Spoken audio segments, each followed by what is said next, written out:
The morning sun cast long shadows across the dusty streets of Cedar Ridge when Margaret Walsh stepped off the westbound train, her black morning dress wrinkled from 3 days of travel. She carried only a small carpet bag and wore the hollow expression of someone who had lost everything that mattered. The child growing within her was the only reason she kept moving forward, one foot in front of the other. Margaret had been married to Thomas Walsh for barely 8 months when the mine accident took his life. The cave-in that killed 7 men, including her husband, had shattered more than just rock and timber. It had destroyed her future, her security, and her place in the only family she had ever known. The Walsh family had never truly accepted Margaret. She was too independent, too educated, too willing to speak her mind. When Thomas was alive, his love had been her shield against their cold disapproval. But with him gone, that protection vanished like morning mist. The family gathering after Thomas's funeral had been brutal in its calculated cruelty. Margaret sat in the parlor of the family home, her hands folded over her still flat belly, listening as her brother-in-law Robert outlined their decision. "The mine company has offered compensation," Robert said, his voice carrying the authority of someone accustomed to being obeyed. "A settlement for Thomas's death. The money will go to the family, of course." Margaret looked up, confused. "The family? But Thomas was my husband. Surely—" "You were his wife for less than a year," interrupted Patricia Walsh, Thomas's sister. Her voice dripped with disdain. "We've been his family for his entire life." Robert nodded, pulling out a folded paper. "We've consulted with our attorney. Since Thomas died without a will, and given the brief nature of your marriage, the family has legitimate claim to his assets and any compensation." "But the baby," Margaret whispered, her hand instinctively moving to her stomach. "Your brother's child." The room fell silent. Margaret could feel the weight of their stares, could see the calculation in their eyes. Finally, Thomas's mother, Eleanor Walsh, spoke with icy precision. "We have no proof that child is Thomas's." The words hit Margaret like a physical blow. She stood so quickly that her chair nearly toppled. "How dare you suggest—" "You were married in haste," Eleanor continued, her tone never wavering. "A rushed ceremony, and now this convenient pregnancy. We simply cannot be certain." Margaret looked around the room at the faces she had hoped might become family. Instead, she saw only judgment, suspicion, and greed. They wanted Thomas's compensation money, and she was an obstacle to their plans. "Even if the child is Thomas's," Robert added, "you have no means to support yourself, no family, no resources. The child would be better served by remaining with us, where it can be properly provided for." "You want to take my child?" Margaret's voice was barely audible. "We want to do what's best for everyone," Patricia said with false sweetness. "You could start fresh somewhere new. We would ensure the child grows up with proper guidance and means." Margaret realized they had planned this entire conversation. They had already decided her fate and that of her unborn child. The compensation money would stay with them, and they expected her to simply disappear. "I won't abandon my child," Margaret said firmly. Eleanor's expression hardened. "Then perhaps it would be better if you left Cedar Ridge entirely, tonight." The ultimatum hung in the air like smoke from a dying fire. Margaret understood that this was not a discussion, but a decree. Stay and fight, and they would destroy her reputation completely, making it impossible for her to work or survive in town. Leave quietly, and they might allow her some small measure of dignity. That night, Margaret packed her few belongings while the Walsh family made arrangements. They gave her enough money for a train ticket west and $50 beyond that. It was a fraction of what Thomas's compensation should have provided, but she was in no position to bargain. As she walked to the train station in the pre-dawn darkness, Margaret felt the crushing weight of isolation. She was truly alone in the world, carrying a child whose father's family had rejected them both. The only thing keeping her moving was the fierce determination to protect her baby, no matter what it cost her. The train had carried her through 3 states before she finally decided to stop in a place called Millbrook, Colorado. It was not that the town looked particularly welcoming, but her money was running low and she needed to find work soon. The conductor had mentioned that Millbrook was growing with new businesses opening regularly. Perhaps there would be opportunities for a woman willing to work hard. Margaret found lodging at Mrs. Henderson's boarding house, a 2-story building that had seen better days but was clean and respectable. Mrs. Henderson was a widow herself, with shrewd eyes and a practical manner that Margaret found comforting after weeks of uncertainty. "I need steady boarders," Mrs. Henderson said directly. "Can you pay weekly in advance?" Margaret handed over the required sum, watching her small nest egg shrink. "I'm looking for work. Do you know of any opportunities?" Mrs. Henderson studied her carefully. "You're educated, I can tell. Can you teach?" "I taught school back east before I married. The town's been talking about hiring someone for the children. Most folks have been teaching their own. But as Millbrook grows, there's need for proper schooling." Mrs. Henderson paused. "Though I should warn you, some families might be particular about who they trust with their children." Margaret understood the unspoken concern. A woman alone, especially one expecting a child, would face scrutiny and suspicion. But teaching was one of the few respectable professions available to women, and she had both the education and the experience. Over the following days, Margaret walked the streets of Millbrook, introducing herself and inquiring about work. The town was indeed growing, with new construction visible everywhere. There was a sense of optimism and opportunity that she found both encouraging and daunting. The general store owner, Mr. Garrett, was polite but non-committal when she asked about teaching positions. "The town council will need to discuss it," he said. "We've never hired a teacher before." Similar responses met her at every business. Yes, they had heard there was talk of hiring a teacher. Yes, they thought education was important for their children. But decisions would need to be made by the proper authorities, and those authorities would need time to consider all factors. Margaret began to understand that her situation was more complicated than she had hoped. A married woman with a teaching background would have been welcomed. A widow with appropriate references might have been considered. But a young woman, recently widowed, expecting a child, with no local connections or endorsements, was viewed with suspicion. She had been in Millbrook for nearly 2 weeks when she first saw him. She was returning from yet another unsuccessful inquiry about work when a commotion in the street caught her attention. A man was loading supplies from the general store onto a wagon. But what drew every eye was the sheer size of the operation. The wagon was massive, clearly built for serious hauling. The man directing the loading was equally impressive, tall and broad-shouldered, with sun-weathered skin and hands that spoke of years of hard work. But it was not his physical presence that held Margaret's attention. It was the way he commanded respect without raising his voice, the efficiency with which he organized the complex loading process, and the courteous but firm manner in which he dealt with everyone around him. "That's Jake Morrison," Mrs. Henderson said later when Margaret inquired. "Owns the Cross Dam Ranch.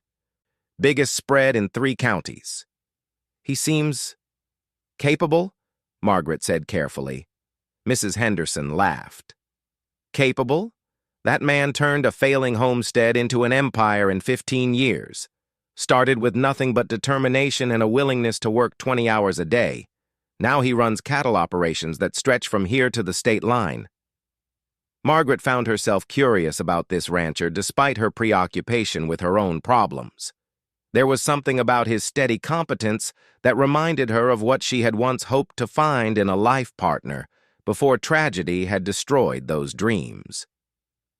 A few days later, Margaret was walking past the Millbrook Bank when she noticed a small crowd gathered near the entrance. As she drew closer, she could hear raised voices and realized that some kind of dispute was taking place.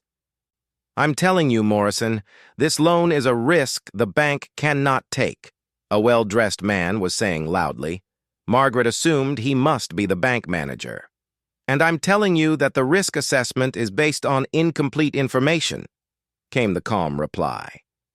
Margaret recognized the voice of the rancher she had seen loading supplies. Your expansion plans are too ambitious, the banker continued. The board has serious concerns about lending such a large sum for land that may not prove productive. Margaret could see Jake Morrison now, standing calmly despite the obvious tension. His posture was relaxed, but she could sense the controlled power in his stillness. Mr. Hartwell, Morrison said quietly, I've banked here for 10 years. Every loan has been repaid ahead of schedule. My ranch employs 30 men full-time and supports dozens of families. This expansion would double that employment and bring significant new business to Millbrook. The banker, Hartwell, seemed uncomfortable with the public nature of the conversation, but unwilling to back down. Your track record is noted, but this represents a quantum leap in scale. The board simply cannot approve such an amount based on projections alone. Margaret found herself drawn into the conversation, despite her better judgment. She had listened to similar discussions back east, when her father had been considering business investments. The banker's concerns sounded more like fear of change than sound financial analysis. What specific aspects of the expansion concern the board most? Morrison asked. His tone remaining professional despite the public nature of what should have been a private discussion. Hartwell seemed to realize he had said too much already. We can continue this conversation in my office, Mr. Morrison. I think we've said all that needs saying, Morrison replied. I'll take my business elsewhere. The finality in his voice made Hartwell's face redden. You'll find that other banks have similar concerns about such large investments in uncertain ventures. Morrison touched the brim of his hat politely.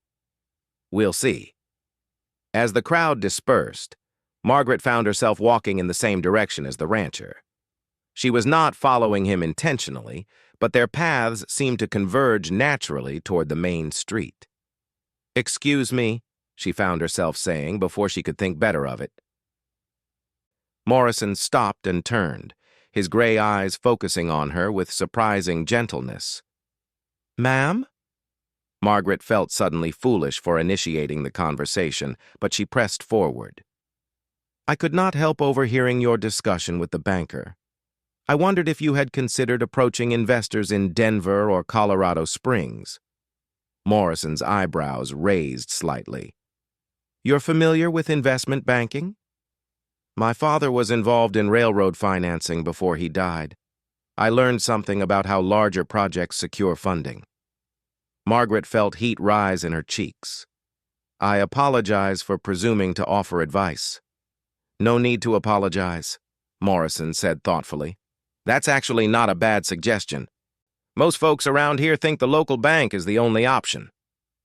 They had reached the point where their paths would naturally diverge, but Morrison seemed in no hurry to continue on his way.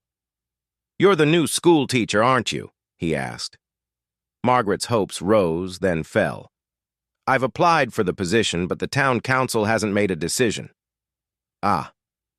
Something in Morrison's expression suggested he understood more about the situation than he was saying. And you're staying at Mrs. Henderson's? Yes. Morrison nodded thoughtfully. Mrs. Henderson runs a good establishment. You should be comfortable there. It was a simple exchange, but Margaret felt an unexpected warmth in the rancher's consideration. There was no judgment in his eyes when he looked at her, no calculating assessment of her worth or respectability. Just simple human courtesy. Good day, ma'am, Morrison said, touching his hat again before walking away. Margaret stood watching him go, struck by how different that brief interaction had felt from every other conversation she had had in Millbrook.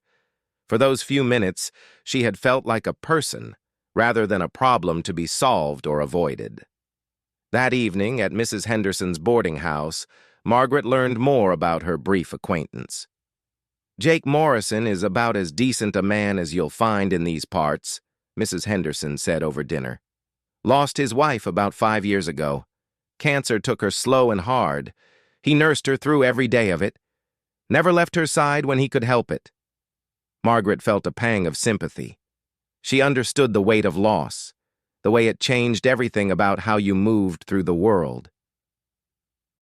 "He never remarried?" she asked. "Plenty of women have tried to catch his attention," Mrs. Henderson said with a knowing look. "But he's not a man who does anything halfway. When he loved his wife, he loved her completely. I suspect when he decides to love again, it'll be the same way." Margaret found herself thinking about the rancher more than she should have over the following days. It was not romantic interest, she told herself. She was in no position for such feelings, and he was clearly beyond her circumstances. But there had been something about his steady presence, his quiet competence, that stayed with her. A week later, Margaret received word that the town council wanted to meet with her about the teaching position. She dressed carefully in her best remaining dress, pinned her hair back severely, and tried to project the image of competent respectability. The meeting was held in the back room of Garrett's general store, with 5 men seated around a rough wooden table. Margaret recognized Mr. Garrett and the banker, Hartwell. The other 3 were introduced as members of the town council. "Mrs. Walsh," Mr. Garrett began formally, "we've given considerable thought to your application for the teaching position." Margaret waited, her hands folded carefully in her lap. "Your qualifications are impressive," continued another council member, "and we recognize the value of proper education for our children." Margaret sensed a large but approaching. "However," Hartwell interjected, "we have concerns about the appropriateness of your situation." There it was. Margaret kept her expression neutral, despite the anger rising in her chest. "My situation, Mr. Hartwell. A young widow, expecting a child with no family or references in the area," he said bluntly. "Some families might question whether you represent the kind of moral guidance they want for their children." Margaret had expected this, but hearing it stated so directly still stung. "My personal circumstances do not affect my ability to teach reading, writing, and arithmetic." "Perhaps not," Garrett said more gently. "But teaching children requires community trust. Parents need to feel confident in their teacher's character and stability." "I have 3 years of teaching experience and letters of recommendation from my previous position," Margaret said firmly. "From back east," Hartwell pointed out, "where no one here can verify the circumstances under which you left." The implication was clear and ugly.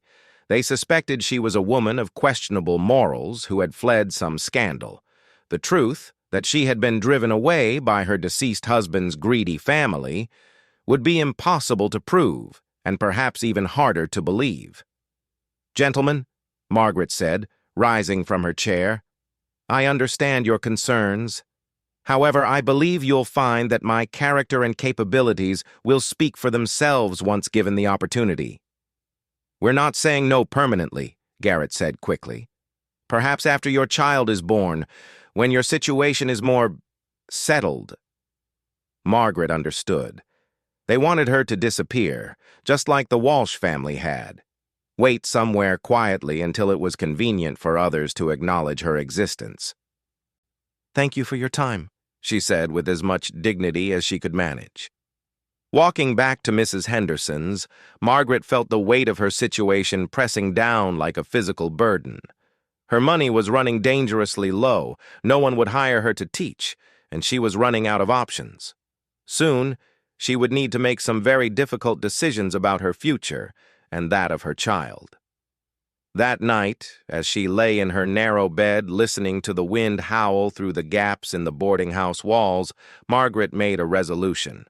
She would not give up. She would not disappear quietly to make others comfortable. Somehow, She would find a way to build a life for herself and her child, even if she had to create opportunities that did not currently exist. 3 months into her employment at the Crossed M Ranch, Margaret had established a routine that brought structure and purpose to her days. Monday and Tuesday were spent at the main ranch with the children of the permanent staff. Wednesday, she traveled to the Eastern Line shacks where 3 families with young children lived. Thursday and Friday took her to the western grazing areas, and weekends were reserved for lesson planning and preparation. The work was exactly as challenging as Morrison had promised. Some days, she rode 12 miles between locations, her saddlebags filled with books, slates, and supplies. The children ranged in age from 4 to 16, with educational backgrounds varying from complete illiteracy to surprisingly advanced for their circumstances. But Margaret discovered that she thrived on the challenges. Each child presented a unique puzzle to solve, and every small victory felt like a personal triumph. When 8-year-old Miguel Santos successfully read his first complete sentence, his joy was infectious. When teenage Emma Crawford mastered long division after weeks of struggle, her pride was worth every moment of frustration. Most importantly, Margaret felt valued and respected in a way she had never experienced. The ranch families welcomed her into their homes, shared their meals, and treated her as an essential member of their community. Her pregnancy, now beginning to show, was regarded as a natural part of life, rather than a source of shame or scandal. Morrison proved to be an ideal employer in ways that went far beyond their initial agreement. He took genuine interest in her educational programs, often asking detailed questions about the children's progress and needs. When she mentioned that older students would benefit from more advanced mathematics, he procured textbooks from Denver. When she worried about teaching multiple age groups effectively, he suggested she train the older children to assist with younger ones. "You're creating leaders, not just students," he told her after observing one of her sessions. "Teaching someone to teach others multiplies your impact." It was advice that proved invaluable. Margaret began organizing her classes so that advanced students became assistant instructors, creating a system that benefited everyone involved. The older children gained confidence and leadership skills, while the younger ones received more individual attention. Morrison's support extended beyond educational matters. When Margaret's condition made long rides more difficult, he arranged for a gentler horse and modified her travel schedule. When she worried about winter weather affecting her ability to reach remote families, he began planning a rotation system that would bring families to central locations during the worst months.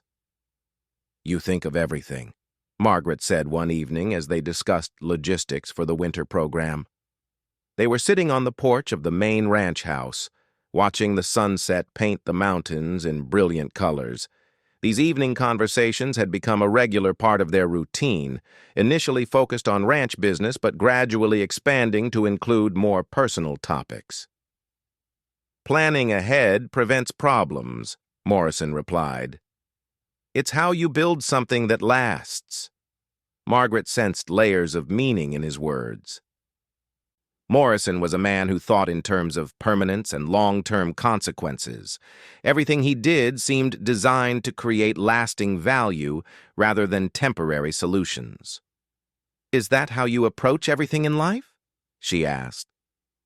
Morrison was quiet for a long moment, his gaze fixed on the distant peaks. "I learned early that nothing worthwhile comes without careful planning and sustained effort. My father was a dreamer who never followed through on anything, taught me the value of seeing projects to completion." It was more personal information than Morrison usually shared, and Margaret treasured the glimpse into his background.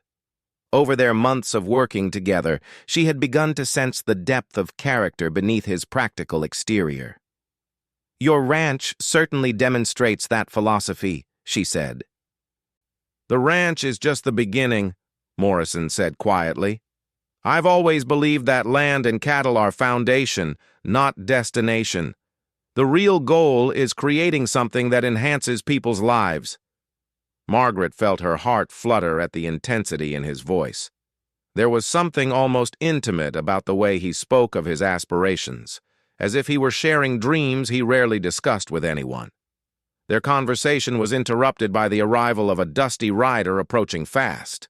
Morrison stood immediately, recognizing the urgency in the horseman's approach. "Boss," the rider called as he dismounted, "got a message from town. Important visitor looking for Mrs. Walsh." Margaret's blood ran cold. She could think of only one reason someone might be seeking her specifically. Morrison took the message and read it quickly. His expression darkened as he handed the paper to Margaret. The message was from Mrs. Henderson. "Man claiming to be your brother-in-law arrived today. Says he has legal papers. Wants to meet with you tomorrow. Thought you should know." Margaret's hands trembled as she absorbed the implications. Robert Walsh had found her. "Bad news?" Morrison asked gently. Margaret nodded, unable to trust her voice immediately. When she could speak, she explained about her late husband's family and their treatment of her after his death. Morrison listened without interruption, his face growing more severe with each detail she shared. "They drove you away, and now they want something else," he said when she finished. "The baby," Margaret whispered. "They must have decided they want the baby after all." Morrison's jaw tightened. "Over my dead body." The fierce protectiveness in his voice surprised them both. Margaret looked up to find him watching her with an intensity that made her breath catch. "You don't understand," she said weakly. "They have resources, legal connections. If they've decided to claim my child, they'll have to go through me first," Morrison said flatly. "You work for me now. You're under my protection." The words hung between them, charged with implications neither was quite ready to acknowledge directly. "Jake," Margaret said softly, using his first name for the first time, "you can't fight my battles for me." "Can't I?" His gray eyes met hers steadily. "Margaret, you've become important to this ranch, to the families here, to me." The admission seemed to surprise him as much as it did her. They stared at each other in the gathering twilight, the air crackling with tension and unspoken feelings. "We should find out what Robert wants," Margaret said finally, though her voice lacked conviction. Morrison nodded slowly. "We'll go to town tomorrow. Together." Margaret woke the next morning with a knot of dread in her stomach. Over breakfast, she found herself unable to eat, her mind spinning with possibilities of what Robert Walsh might want and how she could protect her unborn child. Morrison appeared at her cabin door precisely at 9 o'clock, dressed in his best suit and carrying an air of quiet authority that Margaret found comforting. "Ready?" he asked. "As ready as I can be." The ride to town passed in thoughtful silence. Margaret was grateful for Morrison's solid presence beside her, even as she worried about dragging him into her family drama. They found Robert Walsh waiting at Mrs. Henderson's, dressed in an expensive suit and carrying a leather briefcase that spoke of legal documents and official business. He looked exactly as Margaret remembered, well-fed, self-important, and coldly calculating.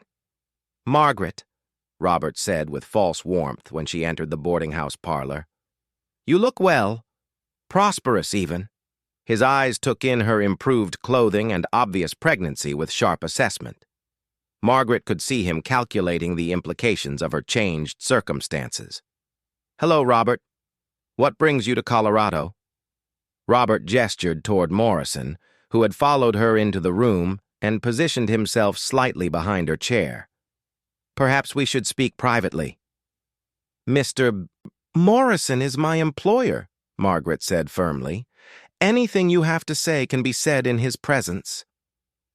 Robert's eyes narrowed as he reassessed the situation. Clearly, he had expected to find Margaret in desperate circumstances, easy to manipulate or intimidate. "Very well," he said, opening his briefcase. I've come with an offer of reconciliation. Margaret waited, saying nothing. The family has reconsidered our previous disagreement. We believe it was hasty to allow personal feelings to interfere with family obligations.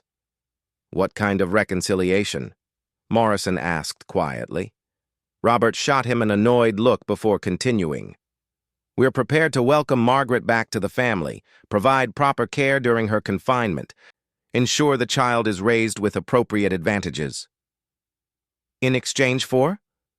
Margaret's voice was steady despite her inner turmoil. The compensation from Thomas's death has been resolved in the family's favor, as expected. However, we're willing to provide Margaret with a modest allowance in exchange for reasonable cooperation regarding the child's future.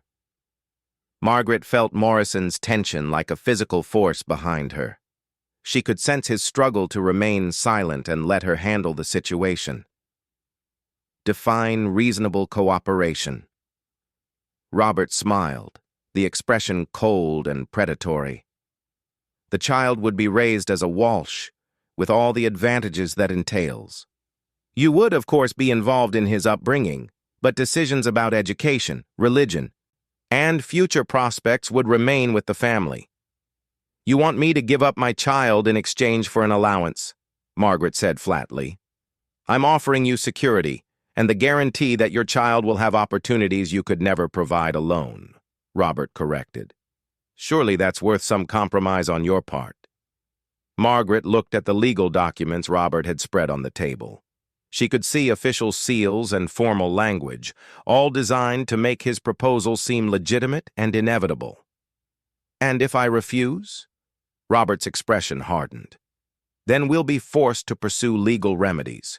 A woman in your situation, unmarried and working in unsuitable conditions, might find it difficult to maintain custody of a child. The threat was clear and ugly. Robert had done his research and discovered that she was living alone on a ranch, working in what might be portrayed as improper circumstances. Morrison stepped forward slightly. I think there's been a misunderstanding. Robert looked up irritably. I don't believe this concerns you, Mr. Morrison. Jake Morrison. Morrison's voice carried quiet authority. And actually, it concerns me very much. Margaret works for me, lives on my property, and operates under my protection, Morrison continued. Any legal action affecting her would necessarily involve me as well. Robert's confidence wavered slightly. You're her employer, nothing more. Actually, Morrison said calmly, I'm considerably more than that. Margaret's heart stopped as Morrison moved to stand beside her chair. I'm her fiancé. The silence in the room was deafening. Margaret stared up at Morrison in shock, but his attention remained fixed on Robert Walsh. As of this morning, Morrison continued smoothly, Margaret has agreed to become my wife. The ceremony will take place within the month, ensuring that her child will be born with full legal protection and recognition. Robert's face flushed red. That's impossible. She can't have what? Morrison's voice carried a dangerous edge. Can't have found happiness after your family's cruelty? Can't have built a new life that doesn't depend on your approval? Margaret found her voice. It's true, Robert. Jake and I are engaged. The lie came easily. Supported by the fierce protectiveness she felt for her child and the growing feelings she had been afraid to acknowledge even to herself. Robert looked between them, clearly trying to assess whether this was a desperate bluff or genuine development.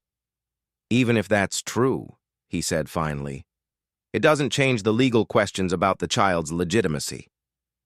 Morrison's expression went cold as winter. Are you suggesting that Margaret's child is illegitimate?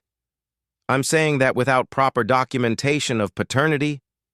Morrison stepped forward, and Robert automatically moved backward. Let me clarify something for you. Margaret's child will be born into a family with substantial resources, legal standing, and community respect. Any attempt to question its legitimacy or interfere with its welfare will be met with the full weight of my legal and financial resources." Robert was clearly recalculating the situation. Morrison's reputation and resources were formidable, and a legal battle against him would be expensive and uncertain. "Furthermore," Morrison continued, "I find your family's treatment of a grieving widow to be deplorable. If you ever contact Margaret again or make any attempt to interfere in her life, you'll answer to me personally." The quiet menace in Morrison's voice made Robert pale. This was not the desperate woman he had expected to intimidate, but a formidable opponent backed by serious power. "This isn't over," Robert said, gathering his papers hastily. "Yes, it is," Morrison replied calmly. "It's been over since the moment you drove her away." After Robert's hurried departure, Margaret and Morrison sat in stunned silence. The enormity of what had just happened was slowly sinking in. "I'm sorry," Morrison said finally. "I shouldn't have presumed to speak for you without permission." Margaret turned to look at him, this man who had just claimed her as his own without hesitation or reservation. "Why did you do it?" Morrison was quiet for a long moment. "Because the thought of that man taking your child away was unbearable. Because you deserve protection and respect, not manipulation and threats." "And because?" Morrison met her eyes directly. "Because I've fallen in love with you, and I can't imagine my life without you in it." The admission hung between them like a bridge. Neither was quite sure how to cross. "Jake," Margaret whispered, "I don't want you to feel obligated because of what you said to Robert." "Obligated?" Morrison's smile was gentle but intense. "Margaret, I've been trying to figure out how to tell you how I feel for weeks. Today just forced my hand." Margaret felt tears threatening. "I'm pregnant with another man's child. My reputation is questionable. I have no family, no resources of my own." "You're intelligent, brave, and kind," Morrison countered. "You've turned my ranch family's children into eager students. You've brought joy and purpose to my home. You've made me believe in the possibility of love again." "What about your wife? Her memory?" Morrison was quiet for a moment. "Sarah will always be part of my past, and I'll always be grateful for the years we had together. But she's gone, and I'm still here. She would want me to be happy, to build a new life if I found the right person." Margaret thought of Thomas, of the brief happiness they had shared before tragedy struck. She realized that honoring his memory did not require her to remain frozen in grief forever. "Are you sure?" she asked. "Really sure?" Morrison reached for her hands, his touch warm and steady. "I've never been more sure of anything in my life." Margaret looked into his gray eyes and saw not obligation or pity, but genuine love and admiration. For the first time since Thomas's death, she felt truly seen and valued for who she was, rather than what she represented. "Then yes," she said softly. "Yes, I'll marry you." Morrison's kiss was gentle but thorough, a promise of the partnership they would build together. 6 weeks later, Margaret stood in the parlor of the main ranch house, wearing a simple but elegant dress that Morrison had commissioned from Denver. The wedding was small but meaningful, attended by all the ranch families and several townspeople who had come to respect Margaret's work with their children. Mrs. Henderson served as matron of honor, her eyes bright with tears of joy. The ranch foreman, Carlos Santos, stood as Morrison's best man. The ceremony itself was conducted by a traveling minister who declared their union a blessing to witness. As they exchanged vows, Margaret thought about the journey that had brought her to this moment. The Walsh family's cruelty had driven her from everything familiar, but it had also led her to a life richer than any she could have imagined. Morrison's promises were not just the traditional wedding vows, but specific commitments tailored to their unique situation. He pledged to be a father to her child, to support her work as a teacher, and to stand beside her against any future challenges. Margaret's own vows included gratitude for his faith in her, commitment to the ranch families who had become her chosen community, and the promise to build with him a legacy that would last beyond their own lives.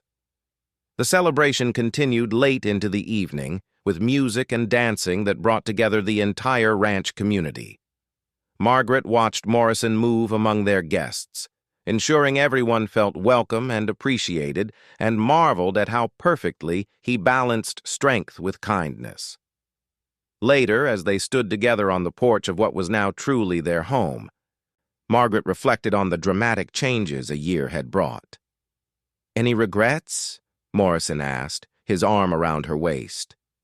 "Only that it took so long to find you," Margaret replied honestly. Morrison chuckled. "I suspect the timing was exactly right. A year ago, I was still too buried in grief to recognize love if it had walked up and introduced itself." Margaret leaned against his solid warmth, feeling the baby stir within her as if responding to the contentment she felt. "What do you think Robert will do now?" "Nothing," Morrison said confidently. "He's a bully who preys on the vulnerable. You're not vulnerable anymore." Margaret knew he was right. She was no longer the desperate widow who had fled her in-laws' cruelty. She was Mrs. Jake Morrison, teacher to the Crossdam Ranch families, respected member of the community, and partner to one of the most successful ranchers in Colorado. 3 months later, Margaret gave birth to a healthy son they named David Thomas Morrison. Jake was present for the birth, holding Margaret's hand through the long hours of labor and becoming the first person to hold the baby after the midwife. The love in Jake's eyes as he looked at the child was unmistakable. David would never doubt his place in the Morrison family or wonder whether he truly belonged. As news of David's birth spread through the ranch community, Margaret was overwhelmed by the outpouring of support and celebration. Gifts arrived from every family, handmade items that represented hours of loving labor. Mrs. Santos brought a beautiful quilt featuring patches from fabric contributed by all the ranch women. Carlos Santos presented a hand-carved cradle that would serve the baby for years to come. Most touching was the reaction of Margaret's students. They had created a book of letters and drawings welcoming their teacher's son and promising to help with his education as he grew. The older children had organized the project themselves, demonstrating the leadership skills Margaret had worked to develop. "You've built something remarkable here," Jake said as they read through the children's letters together. "We've built something remarkable," Margaret corrected. "None of this would have been possible without your support." Jake looked around their home, now filled with the sounds and chaos of new parenthood, and smiled with deep satisfaction. "This is what I always hoped the ranch could become," he said. "Not just a business, but a real community where families can thrive." Margaret understood that David's birth represented more than just the arrival of a new baby. He was the symbol of the future they were building together, a fusion of their individual dreams into something larger than either could have achieved alone. 6 months after David's birth, Margaret received an unexpected letter. Mrs. Henderson brought it to the ranch with barely concealed excitement. "From back east," she said, handing Margaret the envelope. "Looks official." Margaret opened the letter with curiosity, rather than the dread she might have felt a year earlier. She was no longer afraid of what her past might demand of her. The letter was from the estate attorney handling Thomas Walsh's final affairs. It seemed that a review of mining company records had revealed additional compensation owed to Thomas's estate. The Walsh family's claim on the original settlement was being challenged by the mining company's insurance carrier, and Margaret, as Thomas's legal widow, was entitled to the additional funds. "How much?" Jake asked when Margaret finished reading. "More than enough to fund a proper school building for the ranch," Margaret said, her voice filled with wonder. Jake's grin was immediate and infectious. "Perfect. We can build it between the main house and the community buildings, central enough for everyone to reach easily." Margaret felt a deep sense of justice in the development. The money the Walsh family had stolen from her would now be used to benefit the children she had come to love as her own. "There's something else," she said, looking at the letter again. "The attorney says the mining company wants to settle all claims to avoid further litigation. They're offering to pay additional compensation to anyone affected by their safety violations." Jake understood the implications immediately. That could be substantial. "Enough to fund education programs for years to come," Margaret agreed.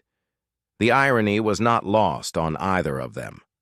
The Walsh family's greed and cruelty had ultimately led to Margaret finding a much better life than they ever could have provided. Their attempt to cheat her had resulted in her discovering her true calling and meeting the man who would become her life partner. A year later, the Margaret Morrison School opened its doors to children from the ranch and surrounding area. The building was designed specifically for multi-age instruction, with flexible spaces that could accommodate different learning activities simultaneously. Margaret served as head teacher, but she also trained other women from the ranch families to assist with instruction. The school became a model that drew visitors from other ranches and even some town officials who had initially opposed Margaret's appointment. The same town council members who had once questioned her respectability now sought her advice on educational matters. Margaret took no satisfaction in their reversal, but she was pleased to see them finally prioritizing children's needs over their own prejudices. On the school's opening day, Jake stood beside Margaret watching children stream through the doors with excitement and anticipation. David, now a toddler, played at their feet while older students helped organize the younger ones. "Any regrets about not pursuing that traditional teaching position?" Jake asked. Margaret looked around at the thriving community they had built together. Ranch families were gathering for the celebration, children were laughing and exploring their new learning environment, and the mountains provided a backdrop of enduring beauty. "This is better than any traditional position could have been," she said honestly. "We've created something unique here, something that serves real needs." Jake nodded, his arm slipping around her waist. "You've exceeded every expectation I had when I first offered you that job." Margaret leaned into his embrace, marveling at how completely her life had transformed. The woman who had fled her in-laws' cruelty had become a respected teacher, beloved wife, and cherished member of a community that valued her contributions. "Thank you," she said softly. "For what?" "For seeing potential instead of problems? For taking a chance on someone everyone else had written off?" Jake's kiss was tender and full of promise. "Thank you for making my life complete." As the celebration continued around them, Margaret reflected on the journey that had brought her from despair to joy. The Walsh family's cruel plan had indeed cast her out, but their rejection had led her to a love and life far richer than anything they could have offered. The vast rancher had not been able to resist her, but more importantly, she had found in him a partner worthy of her strength and intelligence. Together, they had built not just a marriage, but a legacy that would benefit generations of children. The sound of David's laughter mixed with the voices of her students brought Margaret back to the present moment. This was her life now, full of purpose and love, exactly as it was meant to be.